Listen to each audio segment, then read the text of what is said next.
Now from the Weather Tracker TV Storm Studios, this is your weather today. Here's Chief Meteorologist William Cole. All right, well, happy Thursday, everybody. Here we go now, trying to close out our work week. And I tell you, as we've gone through the work week, we've really been enjoying some beautiful North Texas weather, a lot of bright sunshine, temperatures soaring well above normal. And even as we go through the day today, Thursday, I think you're going to like your high temperatures, low to mid 70s, again, as we go through the afternoon. But there will be some increasing cloud cover. In fact, you're already beginning to see it out there this morning. And the winds will also be picking up today, and that will be a signal of weather changes on the way, arriving tomorrow, Friday. Our next storm system is on the way, and we are talking still about that opportunity of rain and storms, even potentially a couple of severe storms. So I want to update that storm timeline with you and, of course, talk about the rest of that all-important weekend forecast coming up as well. But again, this is where we started the morning out the door. These were your morning lows, chilly but not overly cold.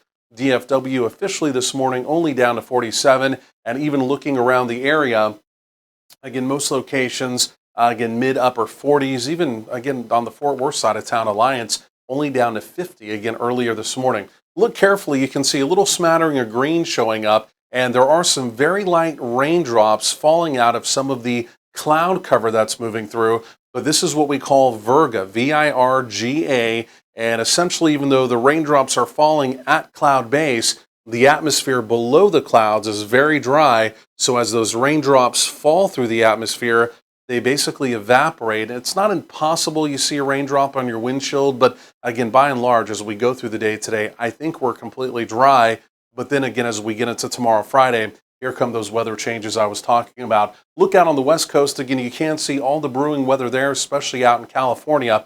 And again, what you're seeing out there will eventually be coming to the east, again, as we get into tomorrow, Friday. It all has to do with the very impressive upper-level storm system that's been spinning off the coast of California, but we also have the El Nino flow kicking in tomorrow as well. Look at this subtropical jet, how this arrives. Again, this will be tonight into tomorrow.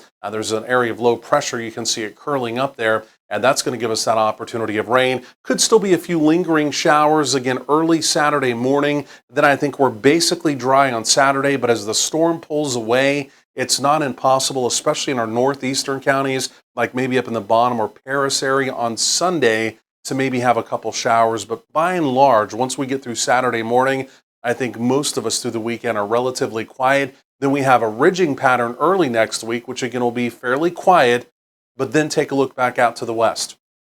We have another turbulent pattern redeveloping, an El Nino pattern here, and again, that will be arriving for the middle end of next week with what appear to be additional rain and storm chances on the way. So a lot going on, obviously, as we're now pushing on into February. A little bit of red showing up here as well. Now, this is from the Storm Prediction Center. Red obviously means the opportunity of severe weather. Right now, this looks pretty minimal to me, but again, a couple of severe storms, quarter-size hail, winds to 60 miles per hour, simply put, just not impossible. So here's the modeling. Again, a couple isolated showers today. Again, sprinkles out there. Like I mentioned, most of it just really doesn't even reach the ground, so we're just going to kind of let that go on by. We're basically quiet overnight. But then as we get into tomorrow, Friday, the cloud cover begins to pick up, especially in the morning. You'll notice that right away.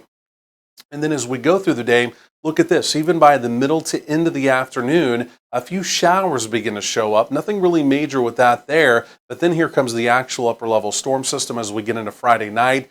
The rain fills in, and so again, we're talking about Friday night, early Saturday morning, the opportunity of rain, and again, the opportunity of some thunder moving through. And then, like I mentioned, truly, as we go through Saturday, we'll begin to clear most of that out, especially afternoon on Saturday.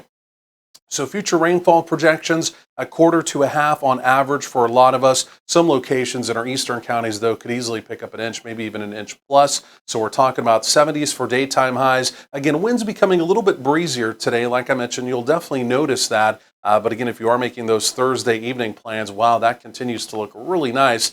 Temperatures through the 60s this evening. And then with some cloud cover filling in overnight, you can see overnight lows don't move a whole lot, generally 50s. And then again, as we go through tomorrow with cloud cover continuing to increase and the opportunity of rain and storms late in the day, high temperatures tomorrow, 60s and still a few 70s. And there it is. You can see the opportunity of rainstorms likely Friday night ending Saturday morning.